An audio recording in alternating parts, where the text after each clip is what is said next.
10 محرم کے دن جب نواسائے رسول گھوڑے کی زین سے زمین پہ آئے تو فوج یزید خوشیاں منا رہی تھی، اور جس کے پاس مارنے کے لیے جو تھا امام حسین کو مار رہا تھا۔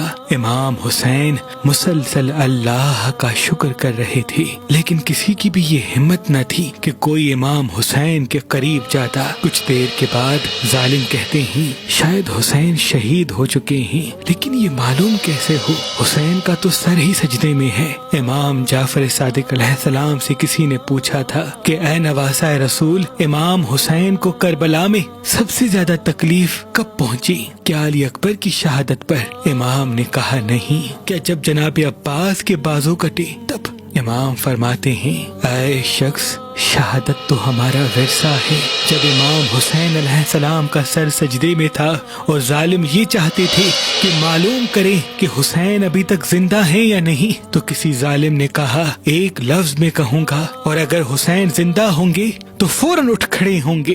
بس وہ ظالم زور سے کہتا ہے کہ فوج حسین کے خیموں میں چلی گئی اور زینب کو تازیاں نے مار رہی ہے۔ جیسے ہی یہ لفظ امام حسین نے سنے تو آپ سجدے سے سر اٹھاتے ہیں اور کہتے ہیں اے ظالم، جب تک میں زندہ ہوں میری بہنوں کے خیمے میں نہ جاؤ۔ بس وہ ظالم زور زور سے ہنستے ہیں اور نواسائے رسول صبر کرتے رہتے ہیں اور اپنا سر پھر سے سجدے میں رکھتے ہیں۔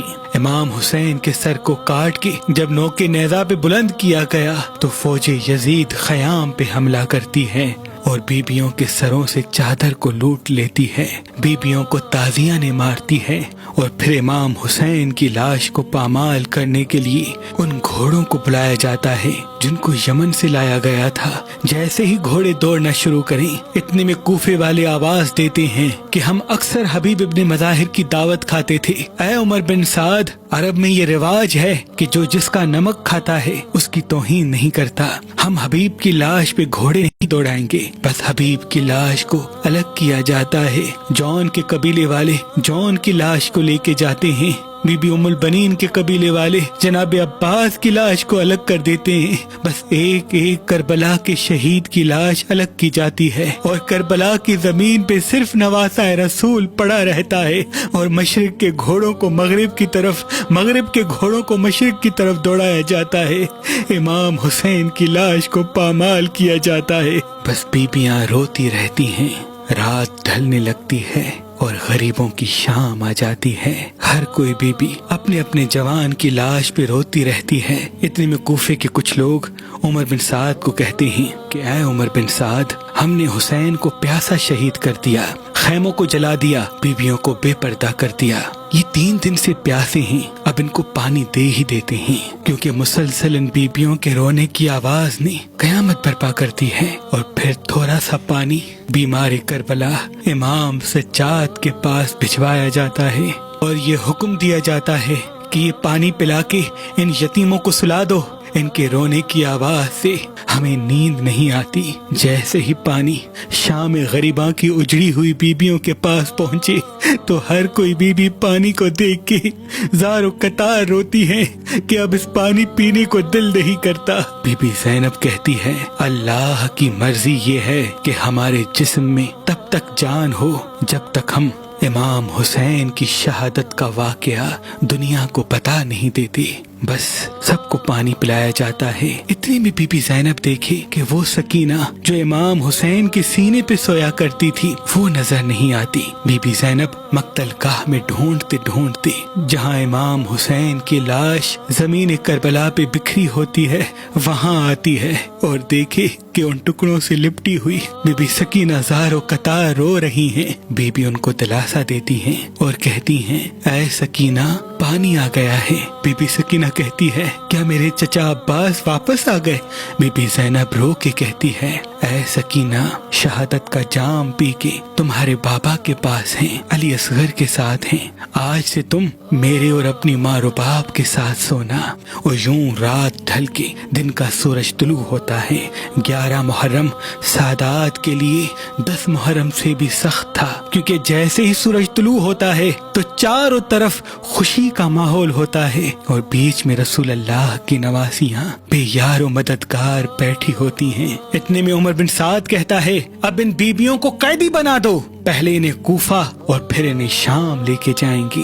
بی بی زینب، ام کلثوم، بی بی رباب، یہاں تک کہ بی بی سکینہ کو بھی رسیوں میں باندھ کے قیدی بنایا جاتا ہے۔ اس قافلے میں 34 بیبیاں، 80 معصوم بچے جن کی عمر 5-6 سال سے چھوٹی تھی، اور ایک بیمار امام سجاد تھا۔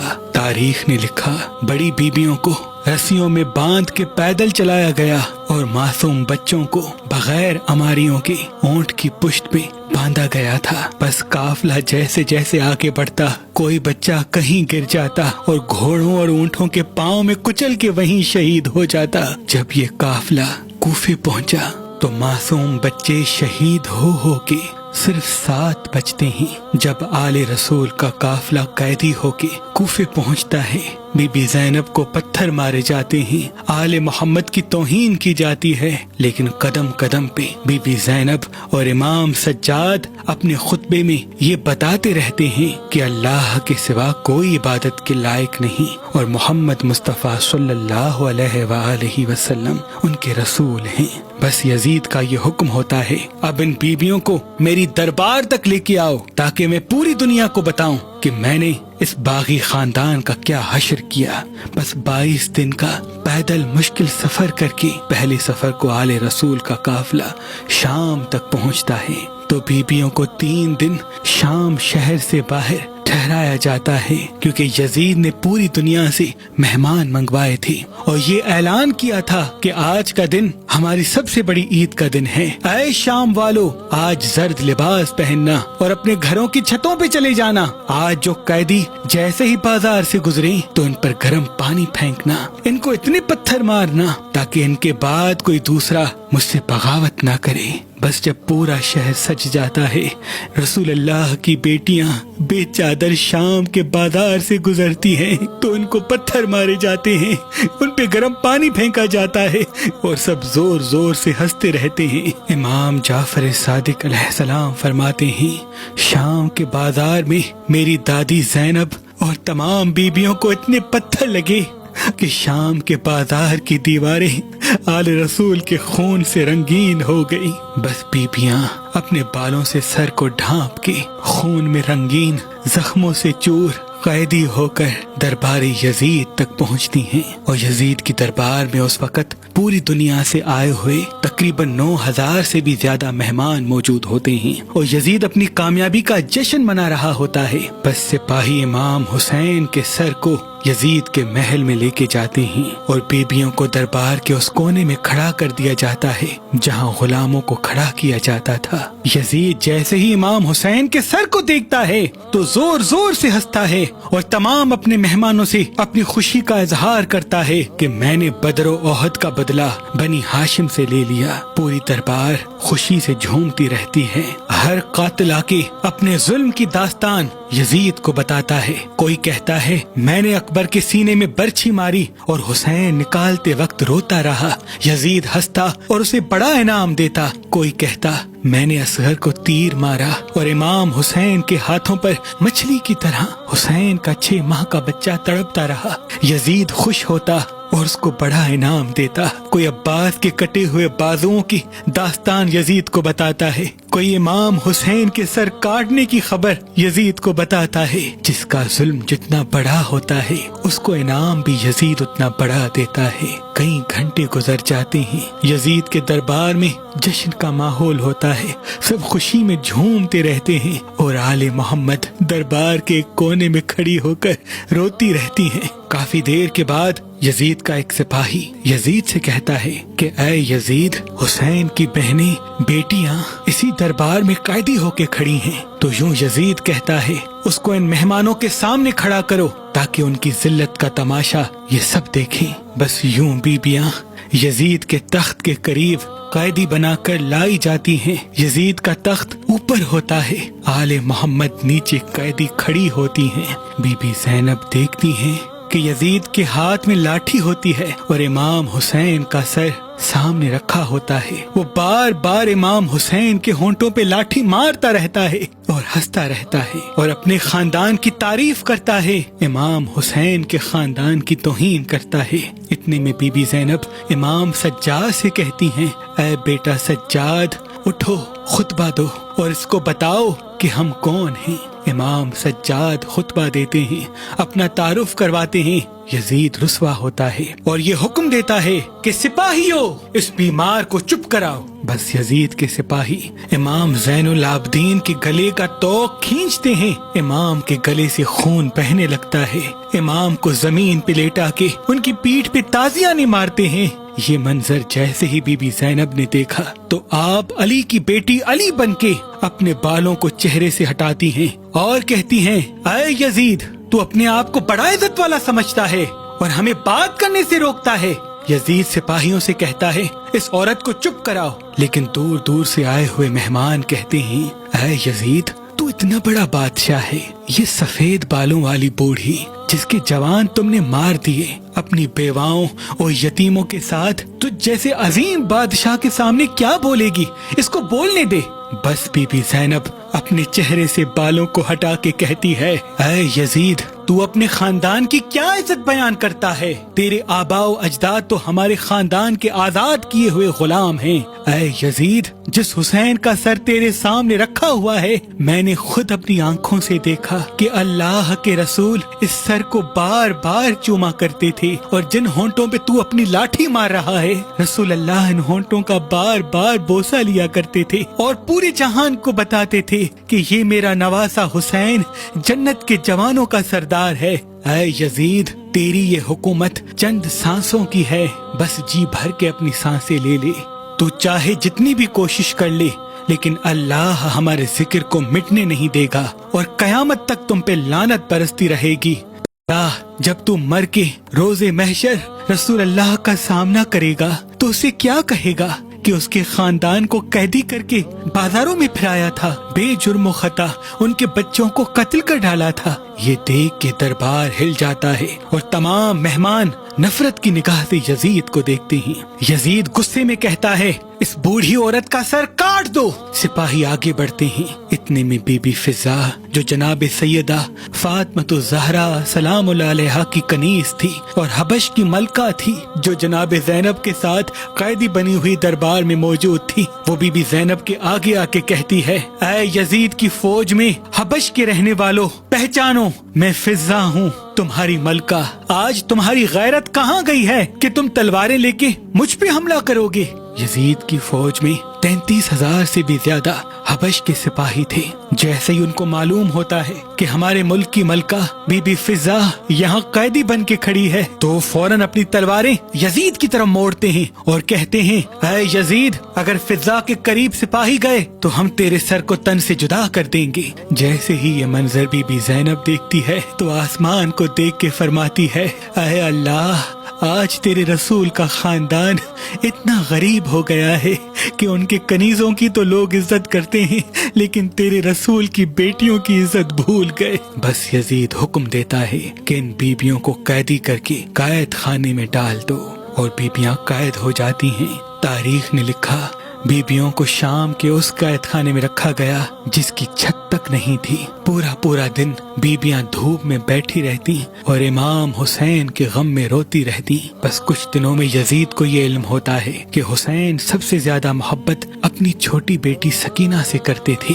یزید نے کہا کہ سکینہ کو ان تمام بیبیوں سے الگ زندان میں ڈال دو، وہاں ڈالو جہاں یہ اندھیرے میں گھٹ گھٹ کے اپنے باپ پہ روتی رہے۔ بی بی سکینہ کو، جن کی عمر صرف 4 سال کی ہوتی ہے، اندھیرے زندان میں ڈال دیا جاتا ہے، اور وہاں رو رو کے بی بی سکینہ شہادت کا جام پی لیتی ہے۔ اور وہ جو مہمان جنہوں نے دربار میں بی بی زینب کا خطبہ سنا، اپنے اپنے گھر جب واپس جاتے ہیں، بی بی زینب کا خطبہ ہر کسی کو بتاتے ہیں، اور یوں یزید کی حکومت جہاں جہاں پھیلی ہوتی ہے، یزید کے لیے نفرت بڑھتی جاتی ہے۔ بالآخر یزید کے وزیر جہاں جہاں سے گزرے انہیں تانے ملتے جاتے ہیں کہ یہ یزید کیسا بادشاہ ہے، رسول اللہ کے منبر پہ بیٹھتا ہے اور رسول اللہ کے اولاد کو قتل کرواتا ہے، ان کی مستورات کو آج تک قید میں رکھا ہوا ہے۔ یہ باتیں جب حد سے زیادہ پھیل جاتی ہیں تو یزید کے وزیر یزید کو مشورہ دیتے ہیں، ان بیبیوں کا دیر تک قیدی رہنا یہاں بہتر نہیں ہے، اب ان کو رہا کر دیتے ہیں۔ یوں بیبیوں کو رہائی ملتی ہے اور بی بی زینب تقریباً 2 سال کی قید کے بعد تمام بیبیوں کے ساتھ امام حسین کی قبر پہ پہنچتی ہیں اور رو رو کے پورے سفر کا حال بتاتی ہیں۔ جب بیبیاں واپس مدینے آتی ہیں تو مدینے والے بیبیوں کو پہچان نہیں پاتے، کیونکہ ان کے چہرے کے رنگ دھوپ میں بیٹھنے کی وجہ سے سیاہ پڑ گئے تھے۔ بی بی زینب مسلسل امام حسین کی شہادت اور اپنے قائد ہونے کی بات مدینے میں ہر کسی کو بتاتی رہتی ہیں، اور دور دور سے مدینے سے لوگ بی بی زینب کے پاس آتے اور امام حسین کا ذکر سن کے روتے، اور یوں مدینے کے لوگ یزید سے دن بدن نفرت کرنے لگتے ہیں۔ یہ بات جب مدینے کے حاکم کو پتہ چلی، وہ یزید کو خط لکھتا ہے اور یزید کہتا ہے کہ بی بی زینب کو مدینے سے جلا وطن کر دو۔ بی بی زینب کے شوہر جن کا نام عبداللہ ابن جعفر تھا، ان کی زمین مصر میں بھی تھی، شام میں بھی تھی اور مختلف ممالک میں بھی تھی۔ اللہ نے انہیں صاحب دولت بنایا تھا۔ تو یوں حضرت عبداللہ بی بی زینب کے ساتھ پہلے مصر جاتے ہیں، وہاں قیام کرتے ہیں، اور جب مصر سے بھی بی بی زینب کو جلا وطن کر دیا جاتا ہے تو بی بی زینب ایک رات خواب دیکھتی ہیں کہ بی بی سکینہ ان کو یاد کر رہی ہیں اور تنہا زندان میں رو رہی ہیں کہ اے میرے بابا حسین، آپ کہاں ہیں؟ جیسے ہی بی بی زینب خواب سے بیدار ہوتی ہیں، اپنے شوہر عبداللہ سے کہتی ہیں، اے عبداللہ، جو تمہاری زمین شام میں پڑی ہے ہم وہیں مقیم ہوتے ہیں، کیونکہ حسین نے مجھے اپنی بیٹی سکینہ کے لیے وصیت کی تھی کہ اس کا خیال رکھنا۔ بس بی بی شام میں آتی ہے اور جہاں باغ جعفر تیار ہوتا ہے، جو زمین بی بی زینب کو حضرت عبداللہ نے حق مہر میں دی تھی، وہاں مقیم ہوتی ہیں۔ جیسے ہی یہ علم یزید کے ساتھیوں کو ہوتا ہے کہ بی بی شام آ چکی ہیں اور شام کے لوگ بھی بی بی زینب کے پاس جاتے ہیں اور امام حسین کی شہادت کا واقعہ سنتے ہیں، تو وہ زہر دلا کے 15 رجب 64 ہجری کو بی بی زینب کو شہید کروا دیتا ہے، اور یوں اسی شام شہر میں بی بی زینب کا روزہ بنتا ہے، جس شہر میں بی بی زینب کو قیدی بنا کے لایا گیا تھا۔ جیسے جیسے وقت گزرتا جاتا ہے، اموی خاندان کی حکومت اللہ زمین سے مٹا دیتا ہے اور سادات کا احترام دلوں میں بڑھا دیتا ہے۔ آج بھی جو بھی انسان شام جاتا ہے تو شام والے کہتے ہیں کہ اس شام کی ملکہ بی بی زینب سلام اللہ علیہا ہے۔ ان کے روزے پر چراغ جلتے رہتے ہیں، لاکھوں عقیدت مند آ کے دہلیز چومتے ہیں، اور اسی شام میں یزید کی قبر تک کا نشان نہیں ملتا۔ بے شک جو اللہ کے لیے اپنا سب کچھ قربان کرتے ہیں تو اللہ بھی اس کے ذکر کو زمین سے مٹنے نہیں دیتا۔